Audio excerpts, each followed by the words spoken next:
Hi, I'm Stefan Osdean, the Chief Watch Idiot Savant at Cambridge Gold and Antiques in Cambridge, Wisconsin. Here with... I'm Killian Murray. I do all the eBay sales and in-person sales here. So we wanted to talk a little bit today about the history of electronic watches in America. You know, all too often we focus so much on high horology in Switzerland, Germany, France. There's a heck of a history that started here in this country with the advent of the Hamilton electric watch in, what, 1957? Around there, yep, 1957. And then you had companies before that like Elgin and Waltham that were making pocket watches here since early 1800s. Oh, yeah. And Probably, I think the first watch made in America was in the 1820s or 1830s. yeah, so it goes pretty far back. Yeah.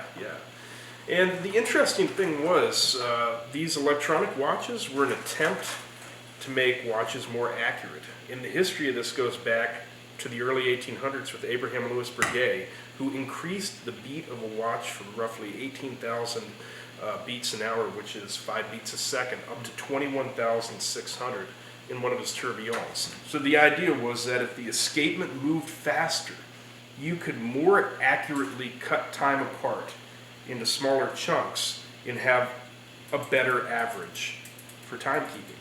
And, you know, this was a big issue. Most of the American Railroad watches beat at just 18,000 beats, as they had, almost 100 years before when they were coming out. And in the 1950s, you had Patek Philippe, for example, coming out with the 19,800 beat movement for their 12600 AT automatics, which was actually, faster than 5 beats a second, which was, I think, that's 6 beats a second? Yep. 6 And beats then a second. you also had companies starting to regulate their watches a lot more in different positions. Oh, So yeah. you didn't have accuracy just laying flat or straight up. You had a large overview of different positions that you could have accuracy with. Exactly, and that's where the American Railroad watch really shined above everything else, because companies like Illinois would regulate it to 6 positions plus temperature and isochronism. So, Yeah. pretty significant. But moving into the electronic age of the 1950s, you had the invention of the transistor in the early 1950s. You had the first solar panels in, all at Bell Labs, and of course the Bulova Accutron. And that's what we're going to talk about today. So Killian can fill you in a little bit about it. The advent of the Bulova Accutron was started by the CIA, I believe, wanted Bulova to come out with a better timekeeping system for their pilots and their supersonic jets during the Cold War. And they had a contract with Bulova to basically say you can't release this technology until a certain date.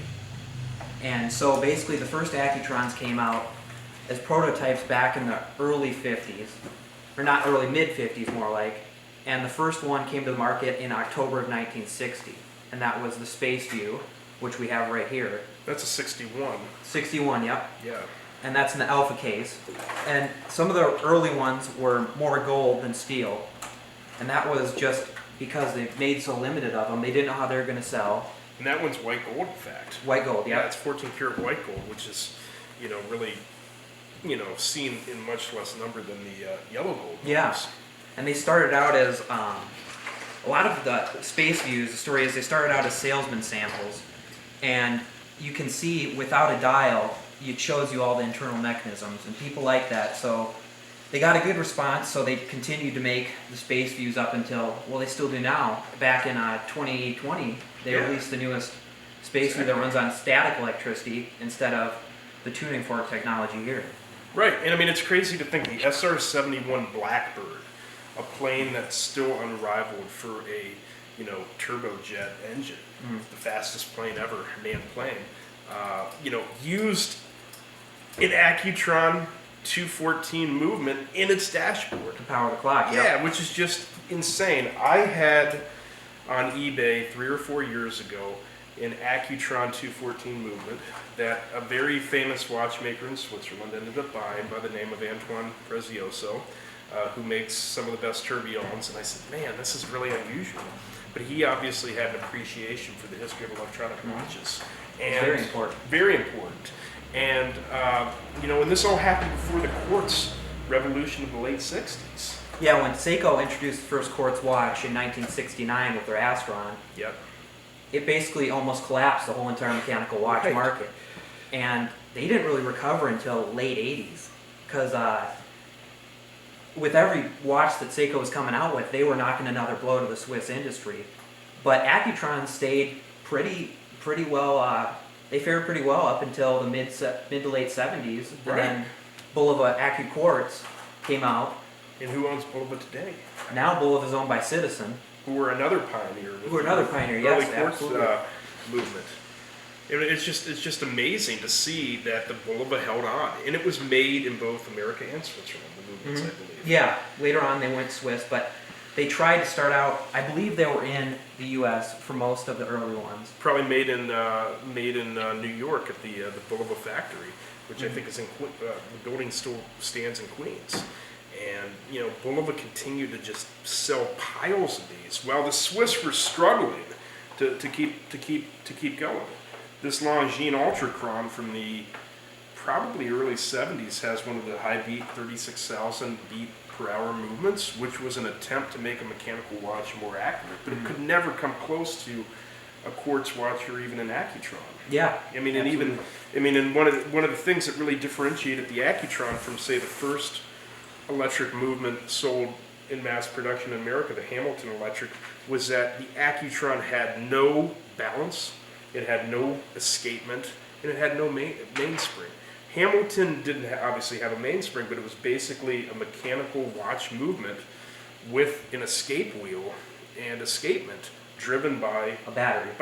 and a small electric motor, stepper motor. So the Accutron did away with all that. And, Killian can even show you, here's a couple of brochures. So here's the original brochures. So you would have had them describing, here's an original 218 in solid yellow gold, I'm assuming, with the original bracelet. And this is from, I believe this is from, Veneer Jewelers in Dixon, Illinois. Excellent place, by the way. Excellent jewelers. If you're down there, go check them out. But it's a tuning fork that beats at 360 times a second. So even with the highest quality quartz watches now, you can't get the Bulova sweep, it's called, where you can barely tell it's ticking. It's the gears on them it's incredible how many the small gears they had to carve into these things. It's almost unrivaled even to this day. Right. I mean, you can look at how smooth the beat is on this Longines Ultrachron. I mean, it's smooth, but you can still see very faintly that it's beating at 10 beats a second. So you can just very, very closely make out that kind of mechanical aspect. Gerard Pirago actually made one that ran at 43,200 beats an hour, but they had lubrication issues. Even this takes a dry lubricant versus the wet lubricant because of the issues of abrasion. Yep. But it's crazy. I mean, here we have, and Killian can explain more, we got a 214 and a 218, and then we've got a traditional Hamilton watch movement right here, and he can talk a little bit about this since he works on them more than I do. But So the original 218 movement, which is on my right here, this is what powers the original the 214 Accutrons. there. Or 214, sorry. Yeah.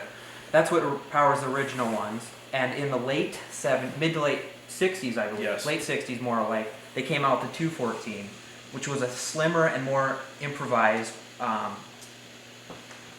movement that was brought to market. You mean to 218? try and, Yeah. 218, yeah. 218, yeah. Hard to get. I get them confused. Yeah. Too. And the biggest thing that they changed between the 218 and the 214 was the 218 was now you could wind by a crown and set by a crown. As with the 214, you had to flip up the back with your fingernail, and then you spun this thing. Yes. And it wasn't marked as to what way you were supposed to go.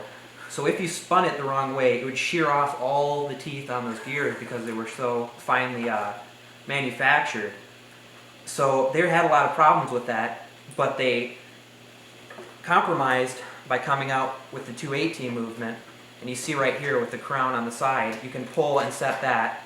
Like It hacks. watch. Yep. The 218-2 hacks, Yes. as the 214 did not. You're still getting the same accuracy, if not improved, and a slimmer build with all those upgrades.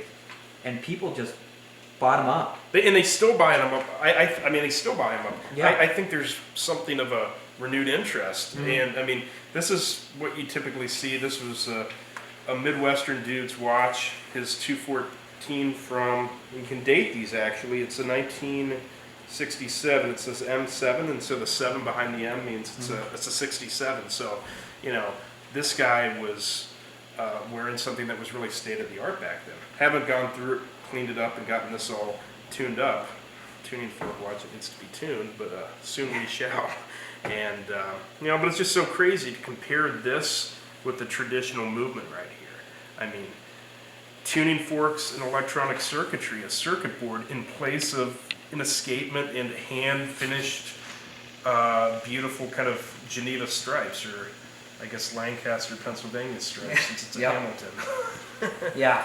But yeah, so we both agree, and Killian and I think that the 214 and 218 are a really good entry point for anyone who wants to kind of get into the history of precision watchmaking at a reasonable price point. And they're cool. There's a whole variety of different shapes, from the alpha shape to the more conventional round to asymmetricals. Yeah, they did some weird tank style ones. Yeah. They did, and I mean, you'll never get made fun of for having an Accutron, of course, because even like you said, the highest horological figures. It's a tough word to Yeah, say. horological figures that make the most complicated movements in watches, they still go back to the Accutrons at the end of the day. Yes. Because they appreciate it. They appreciate They see the technology. the technology was that. cutting edge at that point. Oh yeah, and it hasn't been rivaled. No, not at all. I mean, sure, the quartz watch kind of stole the soul. The Swiss would have said back then, but the Swiss were making the Accutrons. Really. Yeah. I mean, because they realized there was an opportunity there for them in that sense to. Yeah, and I mean, you had a whole bunch of companies that came out with not only electrical watches after the Hamilton electric, but also they tried to do the transistorized watches. Yes. And all those different. The Timex electric. Timex electric was very successful too, because Timex was the biggest watch company in the world Oh yeah. for half a century almost, 50 Yes. years. And I mean, I think Bulova was probably the second biggest in the Yeah, world. Bulova and Elgin, and they're all American companies. They all started out in America. You know, the thing was, you know, very few American companies make complicated watches other than, say, Waltham or Albert Potter, you know, people like that, individuals and companies like that.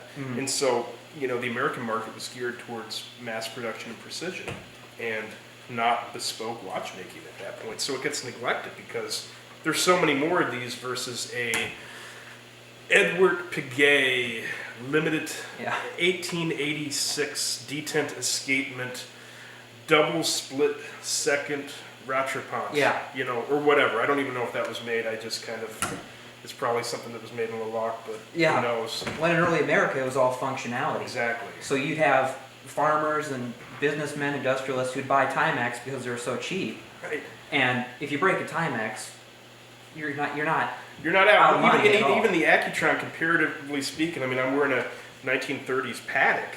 The Accutron was expensive, but it was still within reach. Yeah. You know. I mean, back in the day, it was hundreds of dollars still, but this was the newest technology out there. Right. Just think of the new computers coming out today. This was 10 times that Yeah. in a wristwatch movement. I mean, we could think today of the Cray computers that were around 30 years ago that were super cool, that were made here in Wisconsin where we are, up in Chippewa Falls. Now your cell phone has the computing power of a Cray supercomputer. Yeah. But this was the dawn or the nascence of this technology, and here we have it. So we thank you for tuning in, and we hope we can do some more videos of this sort and provide a little bit of education and watch information to all of the watch fanatics out there. So thank you.